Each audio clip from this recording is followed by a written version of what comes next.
I am observant. When I tell you I saw at least 2 pieces of his yeeks on this, them shorts are short. They won't show a toilet on TV, but I definitely saw the top half or the bottom half of his. Ladies and gentlemen, boys and girls, welcome back to Soap Lord, the official gathering place for newbies, novices, and OG diehard fans of the golden age of prime time. I'm your host, Jett, viewing and reviewing the season finale of Season 2, Knots Landing. So whether you're new to this or true to this, sit back and enjoy. Tell the kids it's time to play outside or out of sight. There'll be no questions, suggestions, or concerns for the next 25 to 35 minutes. Everyone else in earshot, cool, quiet, or kicked out are your only options because we have got to get to the bottom of the finale. Ladies and gentlemen, boys and girls, this is Sophia.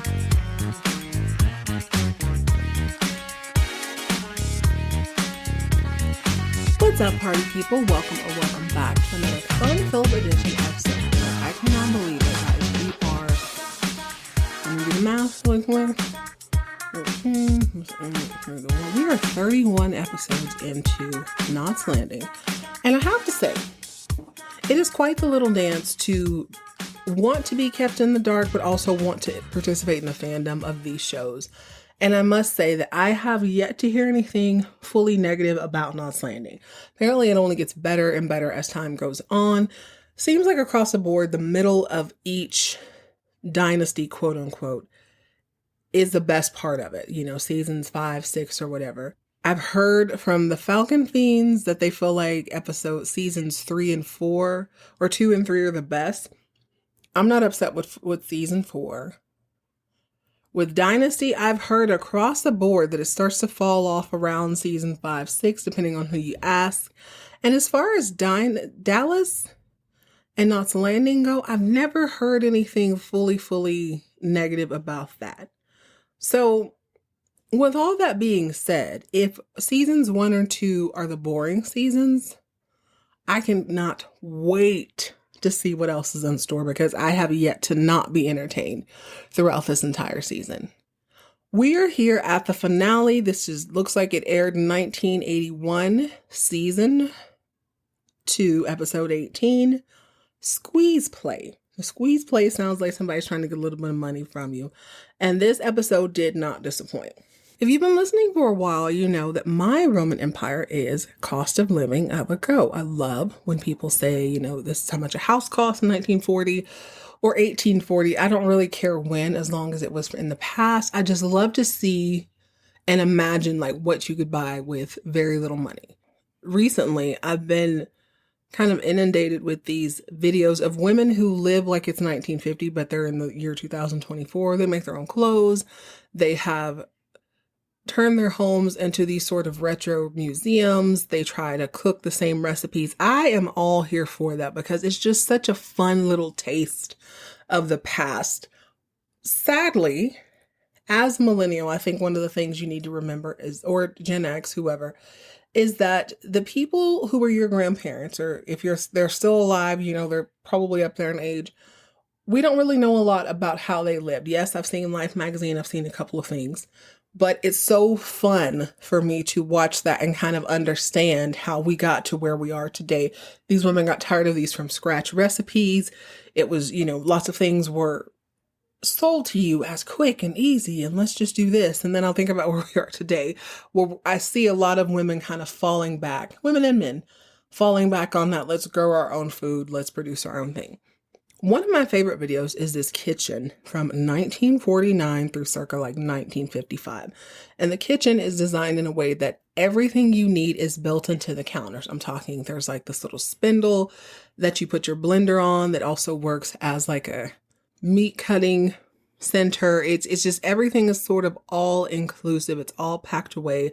Someone engineered this to perfection. They thought of every single thing. And my most favorite thing is seeing people who still own these kitchens today. A lot of people remodel their kitchens in the, 70s and 80s to change the way things look.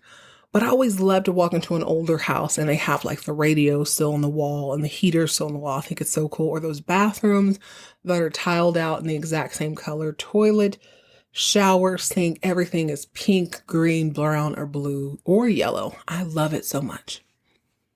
This episode reminds me of that perfectly engineered kitchen. Some of the storylines from earlier on have floated to the surface, and we are dealing with the consequences of those actions. Go ahead and pour yourself something bubbly and bright. We're going to just kind of hit the high notes on this one, and we are left with a literal cliffhanger. Season 2, episode 18, Knots Landing, Squeeze Play. I can remember being a kid in the 90s and watching all the commercials that led me to believe that a healthy breakfast consisted of a bowl of cereal, some toast, some orange juice, some milk, and maybe a little bit of protein, usually not. And if you couldn't get your fruit in for the day, our parents gave us fruit roll-ups. Because I grew up around so many geriatrics, that wasn't always the case for me. My parents limited us to like one soda a day, which is so funny. Depending where you live, some people call it pop, some people call it soda. We call it soda. You could have one soda a day. You had to chase with a lot of water, but we would drink the little Hi-C pouches, the little Kool-Aid pouches, the Capri Sun pouches, all those things. And the truth of the matter, they were just quick and convenient, and they had a better shelf life. Now, not to nerd out, I promise we're going to get to Knots Landing, but because I'm so obsessed with Time of Ago, I just like to understand how people got to where we are. I've watched The Food That Built America. I highly recommend that on Amazon. And it talks about right after World War II, how you just needed things to be a little bit more convenient. They needed to feed the GIs really quickly. That's how we got to sliced cheese, kind of processed cheese, sliced bread, all those sort of things were around, but they became more common during this time because you're feeding the masses. And then, of course, once the boomers hit, just kidding. They wanted to keep that momentum going with this new generation who were marrying, having kids like jackrabbits. Let's feed them quickly. Let's not spend all of our time in the kitchen. Let's entertain. Let's turn our life. Let's romanticize our life, basically. So you went from slaving on a farm all day to gather enough food to having food readily made in different departments, frozen, fresh, etc., at your local grocers, and that just eliminated a lot of time. It's easy to see that food went through that, but if you think about it with clothing too, you stopped making all of your own clothes circa, I'd say through the 60s, people made their clothes by and large. But after a while, everything went to the department stores. You can buy your own clothing, and now very few people make their own clothes today. As I'm watching this episode of Knots Landing, it made me realize a couple of things. First and foremost, Gary's rise to success, although peppered with temptation, it was one part his own kind of tenacity, his own kind of zigga-zagga. And number two, it was his ability to understand that there is a way to make cash quickly. You don't have to wait to sell a car in a recession when people aren't buying cars. So, of course, they're not going to be doing that. But he found a way to make quick cash, microwave cash, if you will. Frozen meals. He found the frozen meals of money and made it work. The problem with anything that is instant and microwavable, if you will, is that there's always kind of a downside. You're not actually getting the thing you really want. You're getting sort of this nutrient lacking version of success. The writers of this show did their thug thistle. They planted the seeds early on in the season, early enough to almost where you thought everything was Gucci and golden, and kind of moved on from that. Seems like they dodged a bullet. They gave us suspense. But in this last episode, everything comes to a head. At the beginning of this episode, Gary is sitting at a restaurant, and he's sitting with those two mafioso types. You remember the ones he beat down in church shoes, or the ones that the stunt double beat down in church shoes. They're back at it. If you recall, JR had given him $50,000 to pay them off to sell the stolen part. Seems like he did a good job. We know this because on the last episode where he was sitting in the car with Abby, he pretty much gave this dialogue letting us know that he'd already paid JR back. Everything was settled. That's it, that's all. So I'm thinking, okay, that's not going to be the thing. You know what I thought the twist was going to be? On the last episode, Abby comes in with this trademark paperwork and she puts it on the desk of Gary, assuming that he's going to be kind of down to help sit out, wink, wink, but he's not. And he tries to give her back the papers, but she just walks off like she's disgusted by him, like, gross. You won't help me lie to my brother? Forget you. So she leaves. So I'm fully expecting this episode for that to come back and bite him in the butt. I thought Sid would come in his office for one thing or another and see the paperwork, but he doesn't. What happens instead is that at the beginning of the episode, he's sitting with those mafioso types, those two, because the FBI is questioning all of the local dealerships about these random parts. There's a sting, apparently, for stolen parts. And of course, Gary is part of it, but Sid is none the wiser. Gary is so upset by this information that he can't even eat lunch. Now, unbeknownst to him, Karen, Valene, and Laura are at another table celebrating Laura's success. She keeps a lavender outfit. She keeps the $1 million property. She is making her money, and she decided to treat her girls to a day of day drinking. So they've gotten hopped up on champagne. They're about to get in a car or a cab. I'm assuming they're getting in a cab. We're going to pretend they're being responsible. And they stumble over to the table and they see Gary. So Karen covers his eyes and she's all teasing him. Who's buying your lunch? He's already kind of an awkward person, if we're just going to be honest. He's not the smoothest. He's not the most charming. He's not the most charismatic. He's not the most conversational person. You just have to like Gary for Gary. It helps that Valene softens the blow, but the two mafioso types introduce themselves to all three of the ladies. Gary slowly introduces the ladies, including Valene, and the women are intuitive. So they pick up on the fact that this is a very serious conversation. They back up because they know it's on. They get in their car and they leave. Gary is sitting there sweating bullets like, what if the FBI start asking me questions? What the heck am I going to do? You don't want to worry about it. They're not looking for you. They're looking for us. Don't worry about it. Everything is going to be fine. Famous last words. Soap Fiends, I'd be remiss if I didn't say this. It is not my common practice to blame one person for another person's action. I don't generally believe in that. However, I'd be a fool to not recognize that sometimes you can be influenced by other people. And I would like the record to reflect that when Gary Ewing decided to take this Hirsch money from his corrupt brother, he did so with the help of one Abby Cunningham. You see, Abby runs the book. She keeps all the books at the dealership. So in order to wash this money, he would have needed some assistance. Hold that thought, okay? So after the luncheon later on that evening, over at the fair gates, Sid is making I'm not even an ice cream person, but these are the most delicious looking banana splits I've ever seen. He's making banana splits. He's got like the hot chocolate on the stove. He's doing it up real big. But Karen is in duress. She's like, Abby, are you sure you haven't heard from Jeff? Are you sure? Here's the tea. Abby's kids were supposed to go over to Jeff's for the weekend, right? Karen and Valene saw the Ninja Turtle van filled to the brim with just a year's worth of clothing. There was a little secret spot that I left out. There was a moment where Jeff told Brian, who he doesn't know his name. Brian is his son. Brian. He calls him Ben. And he's like, yeah, I think we could live out there. He insinuates that they could live out in the forest and it would be this magical, wonderful thing. He only tells the baby and he tells him don't tell nobody. So he doesn't. Fast forward to that evening with banana split evening. Karen's got her head in her hand. She's like, Abby, are you please call somebody. Where is he? You've called everywhere? Abby has called Big Ben, Big this, Big that. She's called everywhere within the California mountain regions where people generally go camping. Or Big Bear, excuse me. Big Ben's not in California, right? I think it's Big Bear. No, nowhere. They can't be found. At least not there. So Karen is just right about on the edge of vomiting. She's so sick to her stomach because Jeff is one day late dropping the children off. Now, to me, that seems like a big deal. If you're a full day late, a couple hours is one thing.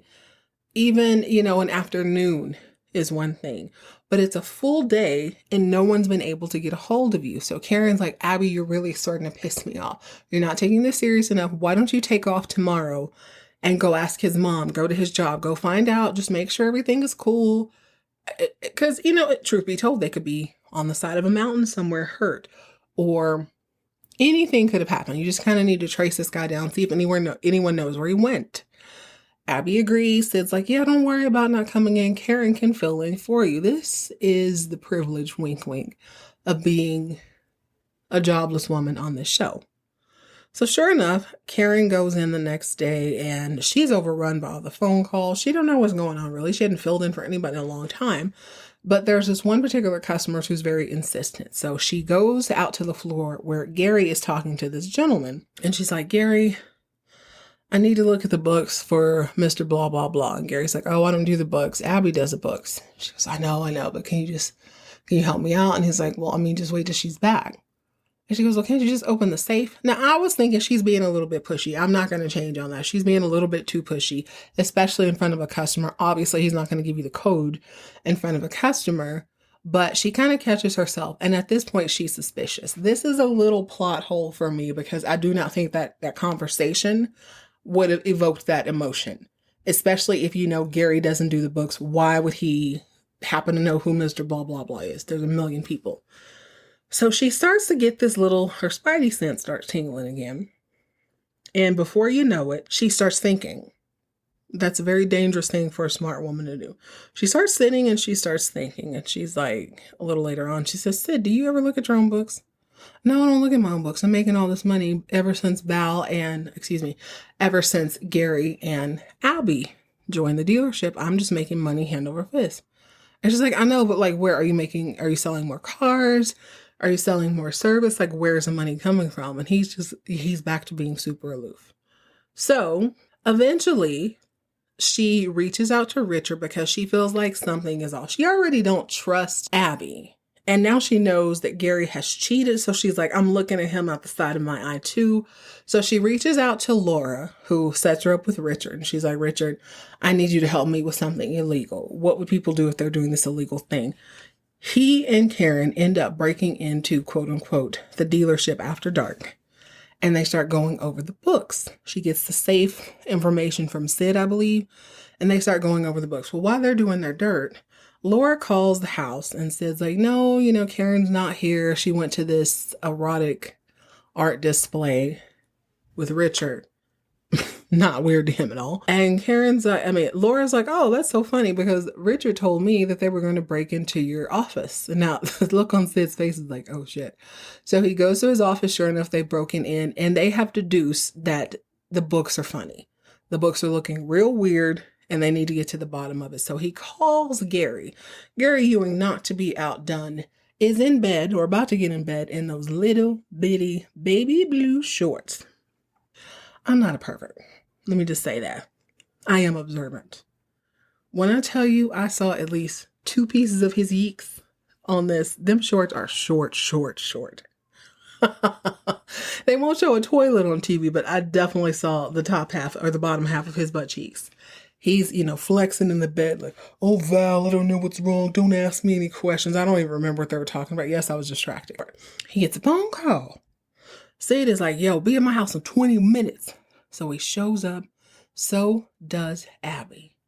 Now, Gary, be that as it may, he's on his rise. We don't know if he's on his villain arc or whatever, or if he's just on an arc of power. Power isn't always pretty. Power isn't always linear. And it certainly isn't considerate of all those around them. But he confesses everything. I met these mafioso types. I said no. I said yes at first, and then I said no. Then they were going to kill me and take my kneecaps. But my brother, JR, loaned me $50,000 so that I can buy this stuff and sell it on the black market. So that's what I did. But I didn't keep the money. I put it back into the business. And so it's like, oh my God, I can't believe you did that. And Karen's disappointed, but she's also like, okay, I totally get that. You didn't steal. You weren't being greedy. But Val is disgusted because he did this secret business behind her back with her arch nemesis, JR. Well, Abby was called too. So Abby shows up in her robe and everything is explained. The jig is up, Abby. She's like, well, what are you talking about? I had no idea, Sid. Gary did this all on his own in his face. 2 seconds ago, 1 episode ago, she was trying to get in his drawers. She's asking JR, hook me up with your brother, hook me up with your brother. I'm trying to do this thing, this, that, and the third. But the minute it got hot, she was like, I don't know anything about that. He did that on his own. He's a liar. He did that on his own. I would never do that. Karen is like, please stop with the theatrics. You know your sister is trifling. He don't want to hear it. Sid don't want to hear it. It had to be all Gary. Listen. Anyone with half a brain cell can tell Gary Ewing is not what you would call a mastermind. He is not an orchestrator. He is not. I'm not saying he's dumb, but I'm saying there's a reason he's in his drawers 90% of the time and why his clothes are painted on. We need you to look at the body and not the mind. Abby, on the other hand, has brains and boobs and big blonde hair. So she continues to paint this picture. No, it totally wasn't me. It wasn't me at all. And before you know it, you can tell there's a new piece of tension born on this series. Karen can't stand Abby. Now she knows Abby is a mother-loving liar. But they'll have to worry about that later because you know what? The feds are building a case. And we all know the feds very rarely. Before we move too far forward, we need to go back just a taste. Karen, in her kitchen with her head in her hand, is pleading for Abby to do something, Abby.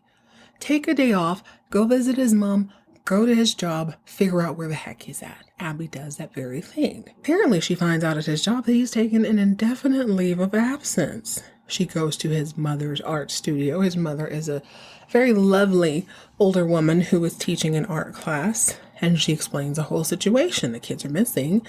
Haven't seen Jeff. I wouldn't worry if I could get a hold of him, but I just can't get a hold of him. Have you seen him? Do you know where he's at? She's like, darling, no. I thought I was losing a son when he married you. However, I have heard very little from him since he divorced you, darling. I assure you, the children are fine. They're going to be fine. They're probably on their way home now. They're probably at your home right now. Abby's like, okay, bet. So let me just let him know, please. If you hear from him, would you let me know? Of course, darling. Of course, darling. You gotta watch that mid-Atlantic accent. I know I didn't do it perfectly, but oh well, whatever. Born in the 80s, what am I supposed to do? The mother, once Abby leaves, reaches into her frock and retrieves a letter, and she reads it, but we don't know what the letter says. I'm assuming it's from Jeff saying, hey, if Abby comes by, don't tell her I'm at the third tree from the left. So Abby spends a great deal of this episode kind of, what's the word? She's growing more and more concerned, and she's trying to kind of tamper it down. So you learn a little bit about her personality. She's not one to overreact. She's not one to act out. She's not one to acknowledge anything. We saw that wide open. I can't believe she told a bold-faced lie in front of God and everybody and Gary and Sid, knowing damn well she's the one who orchestrated those numbers. But she's like, who, me? Who said that? Not me. But at her own home, she's drinking champagne. She's trying to clean. She's trying to do things to keep her mind off the fact that her children are a full day late. Never mind the fact that Jeff has been sprinkling clues since that whole episode where he threatened to take them. But she's just not fully aware of it. So let's get on to Gary and then we'll get back to her. Understand that she's under duress, but she's not showing it to anyone else throughout the rest of the episode. So Sid tells Gary the only way to remedy all this is you have to call the FBI them yourself and just let them know what's up. And he does. And the FBI, like the mafioso said at the beginning of the episode, they're not really interested in Gary. They're like, okay, I mean, yeah, you did something, but ultimately it was a sale or whatever. We'd rather take down this whole operation than put you in jail. It's not going to do us any good to put you in jail. So they all come up with this very clever scheme where Sid volunteers himself and Gary volunteers himself, and they are going to seduce the mafioso types into yet another deal. Hey, you got us all these great stolen parts. You think you can, I don't know, up the ante and get us a stolen car? And the mafioso types are like, yeah, because we're not suspicious about anything. It's not like we're doing illegal business. So anything you want, yeah, the customer's always right or whatever. Before the end of the episode, Sid becomes sort of chummy with the FBI guy. It's worth noting that this is the guy who Karen walked up on Gary with Gary was talking to the FBI. You just didn't know who it was. You thought it was like a customer, but he's the FBI guy. And they come up with this plan, and suddenly Knots Landing goes from being a drama with a little bit of soap to a full-on cop show. I'm going to use the word Cagney and Lace, even though I've never seen the show, but I do know Dear David Soul is in that, if I recall right. And they come up with this whole thing like, hey, give us 2 stolen cars. We'll sell them. We'll give you the cash. And the whole plan is that once the dudes take the cash, Gary and Sid are going to take the cars for a little spin, wink, wink, and the cops are going to come in. Well, this goes off without a hitch. However, there's this dark character that is looming the entire episode. So the same guy that Karen is getting on the phone with, customer, let's just call him Watson.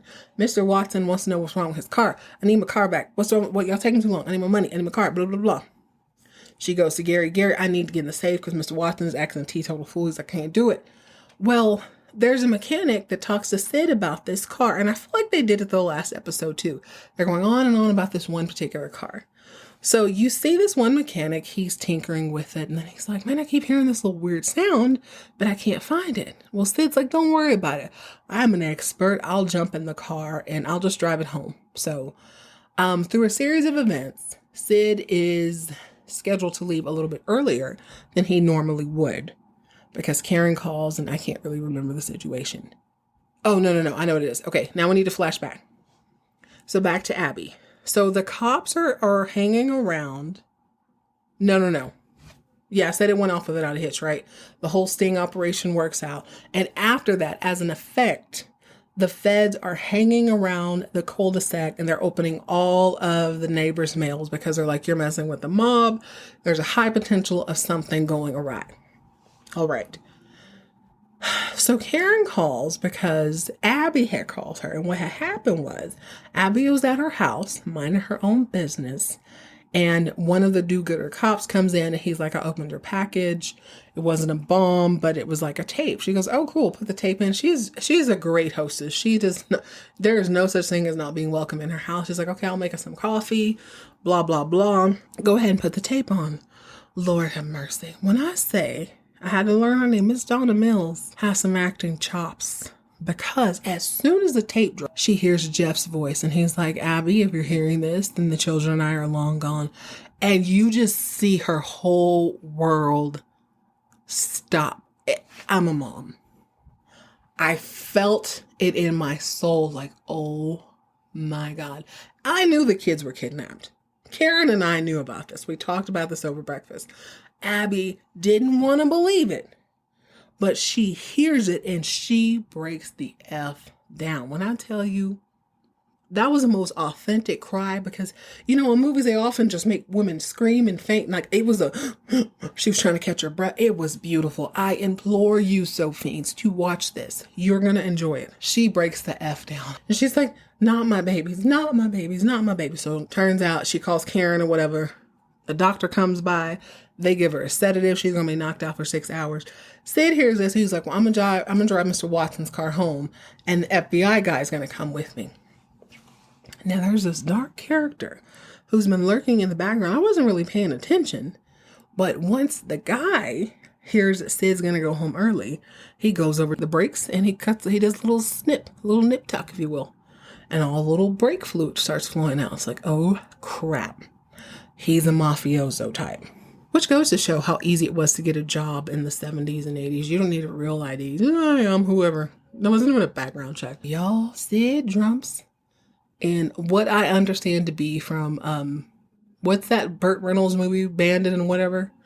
To be what they would call a big old white rapper. A plain white unmarked car.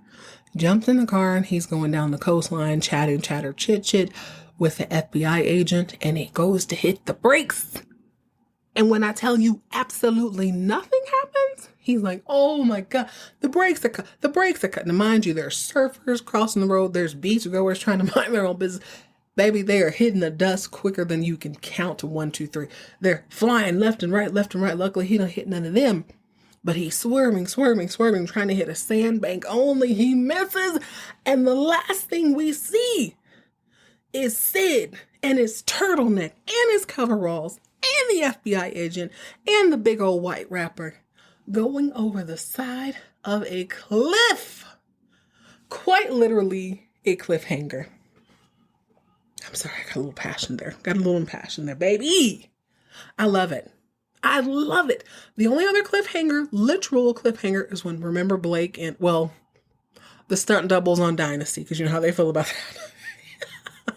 Were fist fighting themselves at the end of season 2 when Toscani blew up the whole operation.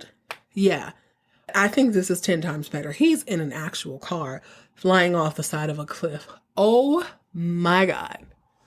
Ladies and gentlemen, to quote the Lizzie McGuire movie, which I might have been a little too old to be watching, honestly. This is what dreams are made of. Hey now, hey now. I might have been babysitting someone when I saw that, but I love that show regardless. Dude, this is how you end a season. I'm not going to call it a sleeper, but I think they perfectly peppered all of the storylines in there in a way that it didn't seem colluded. It didn't seem like they were just kind of drawing from nowhere. Whew, baby. Oh my God, I didn't see it coming. I didn't see the mafioso plant coming. I think that is brilliant. Of course they would have spies. Of course they would have people kind of keeping an eye on things just to make sure everything is Gucci and golden. Probably not when Gary bought the parts, but once they knew the FBI was involved, they wanted to make sure these people weren't ratting. This was genius. Oh, we have so much to discuss. And quite frankly, I'm not going to wait to jump into season 3 because now I need to know. I mean, he clearly flew off of a cliff. He clearly flew off of a freaking cliff with the FBI guy. We all know. Can we take a little bet here? Not you OGs, but us newbies. FBI guy's dead, right? You know he is. There's no chance in hell he survived that crash. Even if it was a sand dune, even if it was whatever. Luckily, all this happened in broad daylight, so they should be able to have the ambulance getting to them ASAP. But oh my gosh, I am drawing a little bit of a blank now. It's coming to me. The end of the first season was Gary's whole drunkenness. So, I mean, that's a different tone. This was exciting. Oh man. Dude, I'm pumped. I'm so pumped right now. By my calculations, this episode should air on New Year's Eve or New Year's Day. Dude, what a way to end season 2. Knots Landing is paying dividends. Oh my God, I'm so excited. And the other development, Abby is shameless. We already knew she was undraggable, but y'all, bold face. I had nothing to do with that. That was all Gary. What? And this is the part that kind of irritates me. Karen is one thing. Karen's always going to say the truth. And it's always going to be a little bit of opposition because that's the sister-in-law. And there's always going to be that whole family dynamic. So unfortunately, Karen's opinion is always going to be diluted by the fact that Sid feels like she just doesn't like his sister. She doesn't like his sister. But Valene knows how easy she is at this point. Sort of. Laura definitely knows. You know they all talk. But I suppose it's the entrapment of being such a close-knit community. You have to keep it cute. It's almost like you have to behave in front of the children, but it's like you can't really badmouth Abby because she is Karen and Sid's family. Baby, what a way to go out. All right, guys, that's it. That's all for this episode. Join me next time as we break down the highs and lows of season 2 Knots Landing. In the meantime, in between time, check your brakes. Don't buy stolen parts. Keep your head on a swivel if the mafioso types show up trying to sell you a little something on the side. Trust me, it is microwave success and it ain't worth it. Stay hydrated, stay moisturized, mind your business, and keep all of your drama on TV.